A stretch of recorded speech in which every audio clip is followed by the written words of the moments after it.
Hello అందరికీ సింపుల్గా ఒక స్వీట్ చూపిస్తాను నేను ఎలా చేయాలో బ్రెడ్తో అనమాట. అది కూడా చాలా బాగుంటుంది. బ్రెడ్ హల్వా బ్రెడ్కి చుట్టూతా ఉండేదాన్ని ఇలా కట్ చేసి తీసేసాను. తర్వాత బ్రెడ్ని నీట్గా ఇలా కట్ చేసుకొని వీటిని కూడా బాగా ఫ్రై చేశాను అనమాట. తర్వాత పాలు అయితే కాంచుకోవాలి. బ్రెడ్ని ఆయిల్లో బాగా డీప్ ఫ్రై లాగా ఇలా చేశాను అనమాట. మనకి కాఫీలోకి టీలోకి రస్కులు అయితే దొరుకుతాయి కదా, అలా ఉంటాయి అన్నమాట వేయించిన తర్వాత వీటిని. తర్వాత యాలకులు అలాగే బాదం కొంచెం ద్రాక్ష జీడిపప్పు అన్నీ తీసుకున్నాను. యాలకుల్ని కూడా బాగా దంచేసుకున్నాను అనమాట. తర్వాత ఒక గోళంలో ఈ విధంగా పాకం అయితే పడుతున్నా.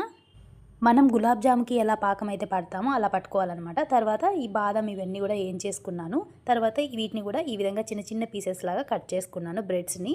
తర్వాత ఈ పాకంలో వీటన్నిటిని వేసేయాలన్నమాట. బాగా మిక్స్ చేసుకుంటూ మొత్తం ఒక పేస్ట్ లాగా అయ్యేలాగా చేసేసుకోవాలి.